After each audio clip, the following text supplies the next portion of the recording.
सो के बड़ी आज हम देखने जा रहे हैं टोमोडाची गेम के एपिसोड 4 को। एंड इससे पहले वाले सारे के सारे एपिसोड्स को देखने के लिए प्लेलिस्ट चेक कर लेना। सो लास्ट एपिसोड में बहुत सारी अनएक्सपेक्टेड चीजें हुई थी, जहां पर हमें ये पता चला था कि टेंजी इन सभी की दोस्ती को तोड़ना चाहता है। एपिसोड की शुरुआत होती है इन दोनों से। सावारागी टेंजी को ये बोलती है कि वो नहीं जानती कि कोकोरोगी के बारे में ये चीजें किसने लिखी, जिस पर टेंजी उसको सिंपैथी देते हुए बोलता है मैं तुम्हारी बातों पे भरोसा करता हूँ, इसलिए तुम्हें चिंता करने की कोई जरूरत नहीं। लेकिन यहाँ पर मनी मन टेंजी ये भी सोचता है तुम पे भरोसा मैं करूँ क्यों ना, क्योंकि कोकोरोगी के बारे में ये सारी चीजें तो मैंने ही लिखी हैं। इतना ही नहीं, इनफैक्ट बाकियों के बारे में भी वो सारी आलतू फालतू की चीजें टेंजी नहीं लिखी थी। अब सावारागी यहाँ पर टेंजी से ये क्वेश्चन करती है कि कोकोरोगी के बारे में वो सारी बातें किसने लिखी होंगी। टेंजी ने इस क्वेश्चन का रिप्लाई पहले से ही सोच के रखा हुआ था, इसीलिए वो सावारागी को ये कहता है कि एक दूसरे के ऊपर इल्जाम लगाने से अच्छा ये है कि उन्हें एक दूसरे के ऊपर भरोसा रखना चाहिए। टेंजी का प्लान ये है कि वो सावारागी और कोकोरोगी के बॉन्ड को तोड़ना चाहता है, इसलिए वो सावारागी से ये कहता है हो सकता है कि कोकोरोगी ने अपने बारे में ये बात खुद लिखी हो। एंड यहाँ पर अब ऑब्वियस सी बात है कि सावारागी को टेंजी की बात पर भरोसा नहीं होता। एंड अब यहाँ पर अपनी बात को प्रूव करने के लिए टेंजी सावारागी को ये कहता है हो सकता है कि कोकोरोगी सिंपैथी पाना चाह रही हो, क्योंकि कोकोरोगी को यूइची पर क्रश है। इसी के साथ ही साथ कोकोरोगी को ये बात भी पता है कि वो सावारागी से ब्यूटी के मामले में कम्पीट नहीं कर सकती। लेकिन यहाँ पर अभी भी सावारागी टेंजी की इन सारी बातों को मानने से मना कर देती है, जिस पर टेंजी बातों को और ज्यादा बढ़ाते हुए बोलता है यूइची एक बहुत अच्छा लड़का है और उसके सामने कोई लड़की ऐसे मदद मांगेगी तो ऑब्वियस सी बात है कि यूइची उसकी मदद करेगा, भले ही यूइची किसी और लड़की को ही क्यों ना पसंद करता हो। टेंजी की ये सारी बातें सुनने के बाद सावारागी उससे बोलती है कि तुम मुझसे ये सारी बातें क्यों कर रहे हो। अब ये सुनकर यहाँ पर टेंजी भी टेंशन में आ जाता है एंड वो सावारागी को बोलता है कि यार मुझे तुम्हारी चिंता है, इसलिए मैं तुमसे ये सब कह रहा हूँ। जिस पर सावारागी उसे कहती है कि वो इस बारे में सोचेगी। यहाँ पर गेम इतनी देर से रुका हुआ है, इसलिए मानाबू सबको कहता है कि चलो गेम स्टार्ट करो। यूइची यहाँ पर टेंजी को पहले अंदर जाने के लिए कहता है। टेंजी भी यहाँ पर बिना क्वेश्चन करे हुए आगे बढ़ जाता है, क्योंकि वो ये बात जानता है कि अगर उसने जरा से भी हेजिटेशन दिखाई तो उसके ऊपर शक जाएगा। रूम के अंदर घुसते ही वो सोचता है कि उसे क्या लिखना चाहिए। टेंजी ये भी सोचता है कि वो बाकी सभी से बहुत पीछे चल रहा है, इसलिए अगर यहाँ पर उसने कुछ उल्टा सीधा लिख दिया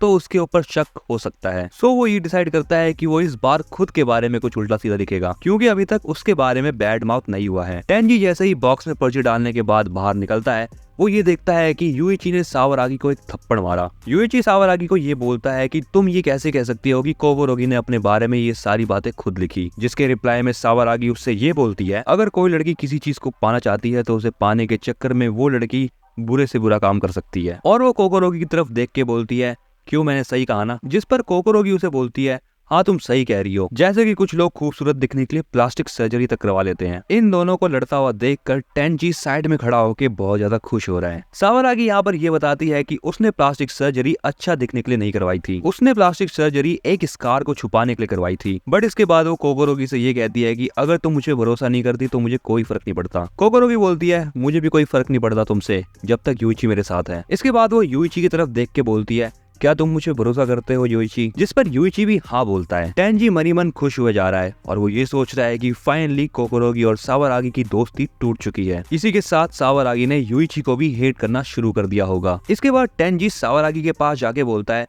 मुझे माफ करना, मुझे ये सब बातें नहीं करनी चाहिए थी तुमसे। जिस पर सावारागी बोलती है ऐसी कोई बात नहीं है, वो मुझे गुस्सा दिला रही थी बहुत, और अब मैं यूइची और कोकोरोगी से ज्यादा बात भी नहीं करूंगी। टेंजी अब यहाँ पर शान पट्टी दिखाते हुए कहता है जैसे यूइची कोकोरोगी के ऊपर भरोसा करता है वैसे ही मैं भी तुम्हारे ऊपर भरोसा करता हूँ। टेंजी की इस बात को सुनने के बाद सावारागी भी उसका हाथ छूकर उसको थैंक यू बोलती है। टेंजी मनी मन ये सोच के खुश हो रहा है कि अब सावारागी उसकी बातों में फंस चुकी है। कंट्रोल रूम में मारिया सुकीनो से कहती है अरे यार ये क्या हो रहा है, सावारागी तो यूइची को पसंद करती है ना। इस पर सुकीनो मारिया को एक कमाल का रिप्लाई देती है लड़कियां सेंसिबल क्रिएचर होती हैं, फर्क नहीं पड़ता कि वो किसी से कितना भी प्यार क्यों ना करे, लड़कियां एक झटके में उस प्यार को तोड़ भी सकती है, स्पेशली तब जब कोई दूसरा आदमी उन्हें पहले वाले आदमी से बेहतर समझे। देख लो बडीज, यहाँ पे मैंने तुम्हें ज्ञान दिया है तो ग्रहण कर लेना और कमेंट बताना कि तुम्हें सुकीनो की ये बात कैसी लगी। इसके बाद अगला सीन फिर से गेम का होता है और दूसरा नंबर है अंदर जाने का कोकोरोगी का। कोकोरोगी के बाद नंबर आता है यूइची का, उसके बाद सावारागी एंड लास्ट में शिबे। मानवो ये अनाउंस करता है कि इस बार 2 पर्चियां आई हैं। मानवो की बात सुनने के बाद टेंजी सोचता है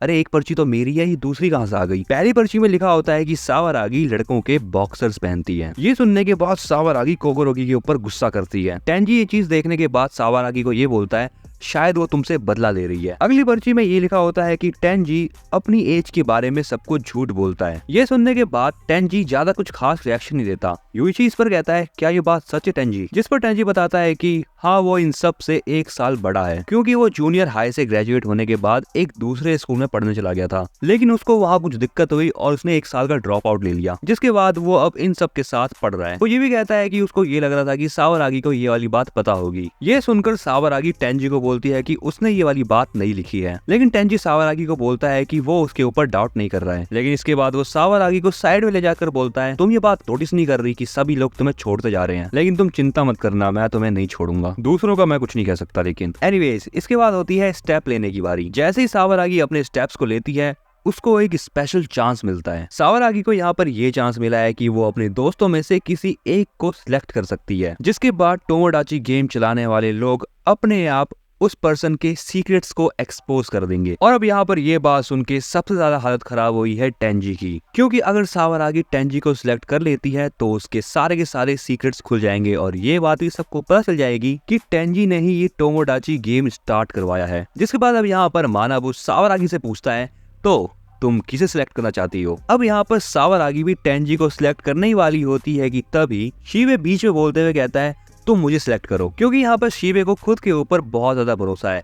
वो ये सोच रहा है कि उसने जिंदगी में आज तक कोई भी गलत काम नहीं करा तो क्या ही हो जाएगा। और ये सुनने के बाद सावरागी शीबे को ही चूज कर लेती है। मानाबू शीबे से कहता है सोच लो, कुछ भी नहीं छुपा लेना तुम। शीबे बोलता है अरे मैं कुछ नहीं छुपाता कभी भी। लेकिन इसके अगले सीन में शीबे के एक्सप्रेशन चेंज हो जाते हैं, क्योंकि यहाँ पर शीबे तो नहीं लेकिन शीबे के डैड के बहुत सारी पिक्चर आती है। मानव यहाँ पर सबको बताता है कि उनकी इन्वेस्टिगेशन के मुताबिक शीबे के फादर एक बहुत बड़े फ्रॉडस्टर है। इसी के साथ शीबे के फादर अपनी फीमेल कलीग्स के साथ उल्टी सीधी हरकतें भी करते हैं, और इन सभी बातों को छुपाने के लिए शीबे के फादर पैसों का यूज करते हैं। कंट्रोल रूम में बैठी हुई मारिया सुकीनो से कहती है अरे ये तो शीबे के फादर के क्राइम्स है ना। सुकीनो कहती है तुम खुद सोचो, तुम्हें कैसा लगेगा अगर तुम्हें ये बात पता चलेगी कि तुम्हारा बच्चा एक ऐसे लड़के को दोस्त बनाकर बैठा है जिसके पापा क्रिमिनल है। ऑब्वियस सी बात है कि तुम अपने बच्चे को उस लड़के के साथ रहने नहीं दोगी, एंड मेजॉरिटी लोग ऐसा ही करते हैं। अगला सीन होता है गेम का, जहाँ पर शीबे बहुत ज्यादा स्ट्रेस्ड है। सावरागी अब यहाँ पर शीबे से माफी मांगती हुई कहती है